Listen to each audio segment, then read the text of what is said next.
Hey y'all, Script on Critics. I'm here to review the film Big Hero 6 from 2014, directed by Don Hall and Chris Williams. It stars Ryan Potter as Hiro Yamada, Daniel Hesney as Tadashi Yamada, Scott Adrit as Baymax, James Cromwell as Robert Callahan, T.J. Miller as Fred, Jimmy Chung as Gogo Tomago, Damien Wayans Jr. as Wasabi, and Maya Rudolph as Aunt Cass.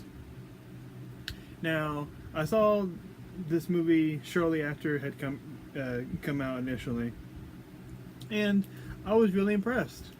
I was expecting it to be very average. But there were a lot of things that surprised me. Like, the first time I saw it, I didn't know who the actual villain was. It did trick me, like it did a lot of people that saw it. They gave us a fake out villain. They tell us who it really was, and he wanted revenge for, the death that he thought happened with his daughter. He was blaming the fake out guy, and he wanted to either kill him or destroy all of his livelihood, which that's a very strong motivation, and we get a lot of understanding of why the character's like that.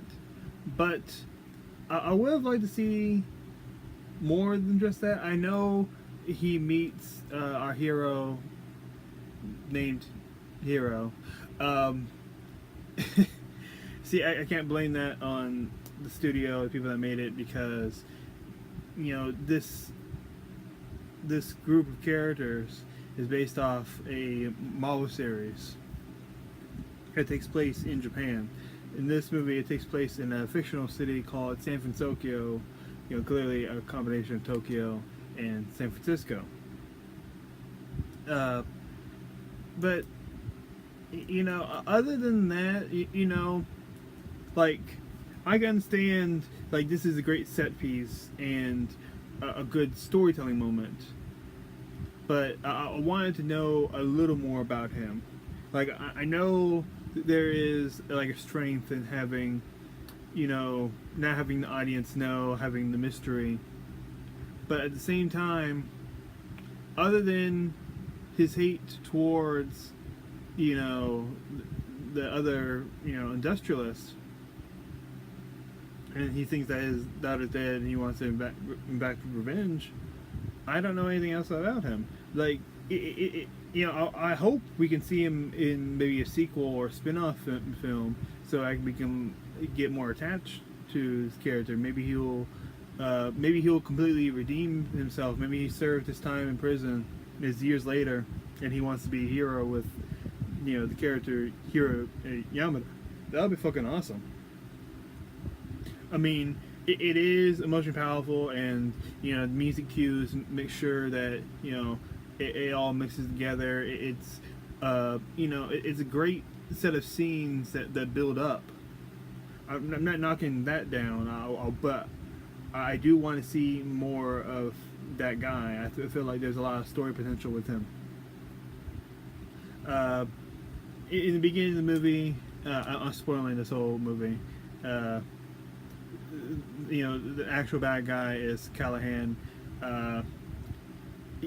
Hiro's older brother, Tadashi, fucking dies. A building where they're having, like, I think it was science exhibit, blows up. Niggas out. So they have a very touching like no line funeral, which was really well done,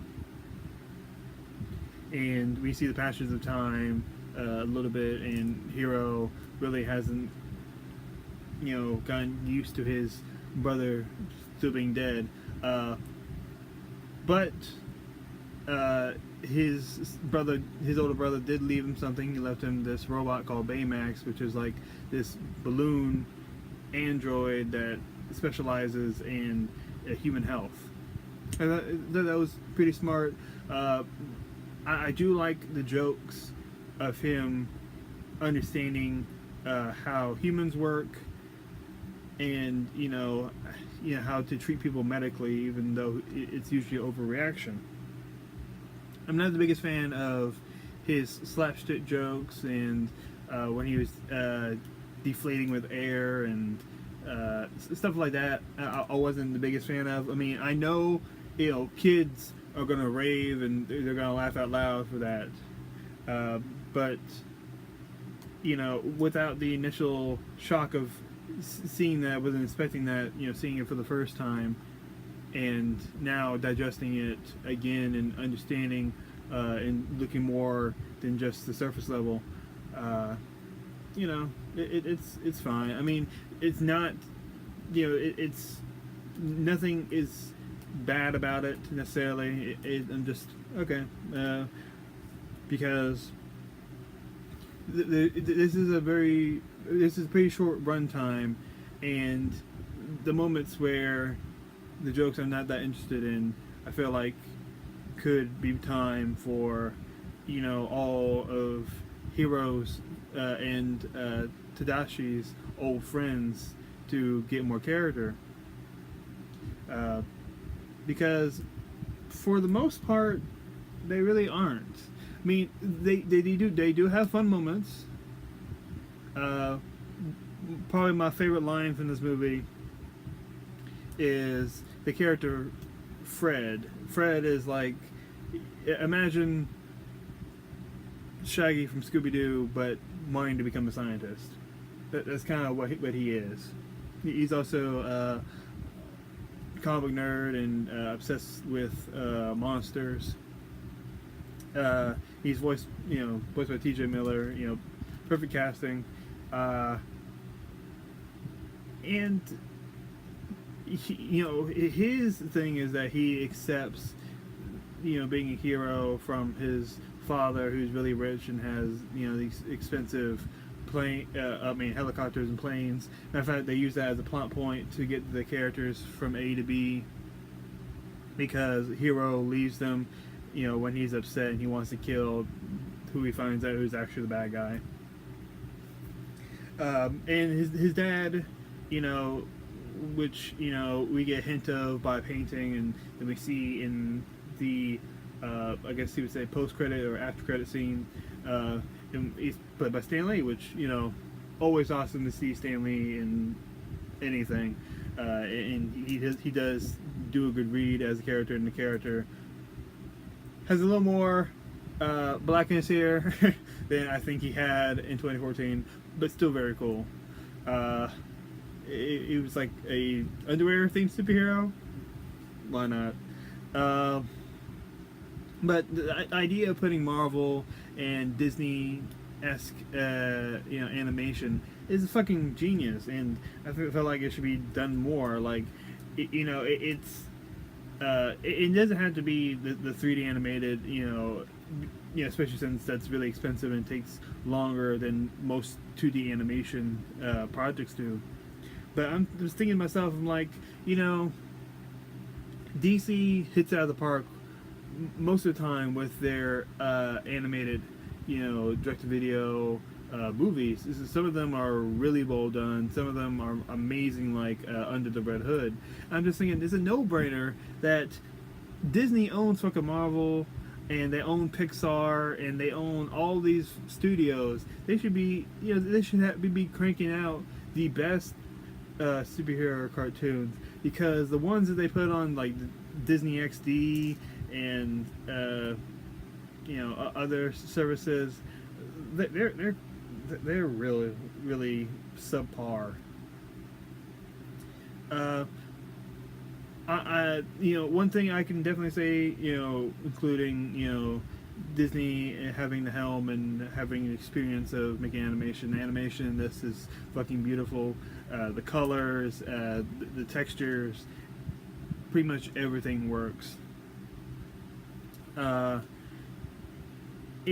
this movie helps invigorate with nerd pride and understanding, like one side being an outsider, but also using science to help your advantage. But it also shows that you can do it to fuck people over. You know, if you take people's ideas and you decide to go on a rampage that can destroy cities and kill a multi-billionaire.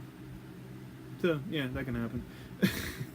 I love the parallel to the sadness felt in our main character wanting to kill the villain because he sees him as responsible for his brother's death, and it takes his friends to stop him from doing that, basically. But you know, it's very, you know, Return of the Jedi type arc where, you know, our hero is tempted by evil, but he sees how evil the other guy is. This time it's not the dad, but he sees how evil the other guy is, and he decides not to take that route and to be better than, you know, how and when to it's appropriate to take revenge. And that's really well done. And of course, you got the soft, sad music going at the same time, and you have these big, you know, cartoon eyes that are shiny and they sniffle. And I'm sure there's plenty of people that saw this and that made them sniffle because, you know, they're trying to get the feels out of you. Sometimes it works more than others. When Baymax sacrifices himself, even when I first saw it, and you know, I had not known how the outcome of his character would be. I like Baymax, but I didn't feel for him letting go. Maybe because I'm like, well, you could. Even when I first saw him, like, you could like remake him, right? I mean, what's stopping you? Or you know, I know he's coming back or some shit like that. But they were smart to have the chip that the brother made that Hero didn't want to touch because it's, you know, one of the last remnants of what he remembers from his brother, other than like the hat that he left on his brother's bed. That was really well done. Aunt Cass is pretty much oblivious to everything that he's doing. Yeah, you know, very you know, story much like you know, Aunt May and Peter Parker. You know, her being oblivious to what's going on around her. But yeah, humor is really well done for the most part. This movie has a lot of energy. There's a really good chase scene with the microbots that the villain takes, and he uses as like this weird mech sea that's like this darkness, and it just like meshes around and transforms and shit. That was fucking dope. Score all around, you know, mixes techno and the classic adventure music, and it has, you know, like, you know, a typically made score with, you know, the orchestra and whatnot. And I do like that mix, and you know, it's pretty bumping. I'm not gonna lie. This movie helps teach kids the importance of not only science, accepting yourself, being a hero, not going into revenge, and friendship. And you know, I can't argue against that. Like some of the side characters that we meet are, you know, like, oh, I mentioned Fred. You know, there's Wasabi, who's like this black guy with dreads that got wasabi on his shirt, and you know, our preconceived, you know, cliches of the big, you know, bulky black guy is that, you know, he's strong, he's really lion-hearted, but no, he's a bit of, you know, a coward. The person that, you know, really has the drive to do shit, other than Hero, because even he has a lot of reluctance, is Go-Go. She gets this, you know, all these side characters and Hero and Baymax, they get suited up with, you know, like superhero suits. Fred can like shoot fire. Wasabi has like these electric swords on his forearms.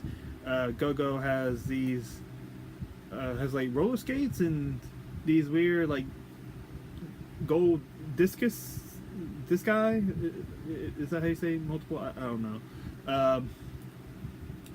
Honey Lemon, another chick that hangs out with them. She's like the adorable girl. She has like these weird bombs that can make giant colorful foam. I think she has roller skates too. So basically, you got the uncomfortable, you know, skinny but dresses frumpy and very girly girl. You have the bad bitch Asian Go-Go. You have the to themselves and pretty cowardice. Black comic relief. Wasabi. You have the reluctant hero. You have Baymax, the robot, and you have Fred, the stoner. And I know he's done drugs because at one point he like makes a comment that he says that he's been off of it for like 12 months. It's something that you would hear like a 12-step program and all that shit. Like Alcoholics Anonymous. But yeah, overall this movie is fun, has energy. I do like San Francisco. It is gorgeous to look at, and I kind of want to know like the fictionalized history of this town. Like back in the 40s, this town was supposed to be like completely like half Japanese and half American. And that's also reflecting the people and the culture in every facet of life in this town. I kind of want to know, was Japanese internment affected by this town? Like I know one of the reasons like why there was no internment against Japanese in Hawaii is because they were such a big part of the economy that the United States government decided not to intern the Japanese people of that state. So, little known fact of combining xenophobia during war times and money. I would like to see a sequel. I would like to see all these characters return. I want to see if the big brother can still make a influence on his little brother's life. Like maybe if he like really digs through the house that he lives with his aunt, maybe you'll find that the whole time that Tadashi really was a superhero like he was, and he has his own suit. That would be fucking cool.